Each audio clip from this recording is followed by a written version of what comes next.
亲爱的明哲，我今天回到文化，回到我们当初相识、相恋的地方，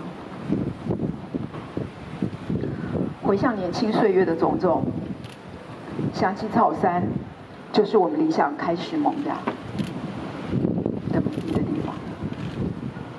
想起我们青春飞扬的模样，就跟你们一样。今天在山上，有一群跟我们当初年龄相仿的学弟妹，为你，在学校门口绑了一排林泽树。我以你为荣，我刺在我的手背上。而这些学弟妹，当他们把黄丝带绑在树上的时候，相信他们也是以你为荣的。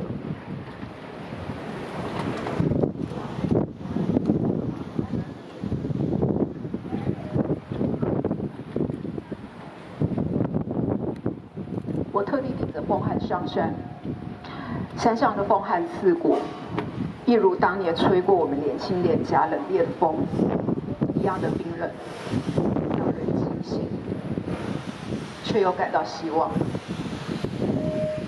亲爱的，5年是被台湾白色恐怖政治犯笑称叫做放流港。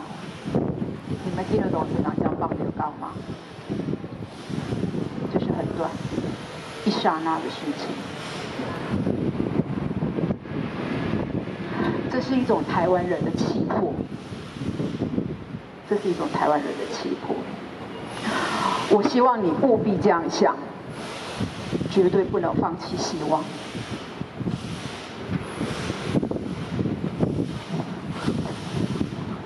我今天上山，主要也是帮你谢谢这一群热情洋溢的学弟妹，并且告诉他们，追求理想势必是一条坎坷的路，我们不应该欺骗这些年轻人，这不是一条轻松、简单、好走的路。但是，无论这条路多么的坎坷，我们要告诉这些年轻人，这绝对是一条值得的路，否则，人生还有别种意义吗？你说是吧，我的爱，请你珍重。爱你的金鱼，在你的故乡台北，2017年12月26号。希望李明哲能够收到这封信，即使我现在仍然不知道他关押在哪里，但是我必须要代替明哲告诉这些学弟妹我想要讲的话。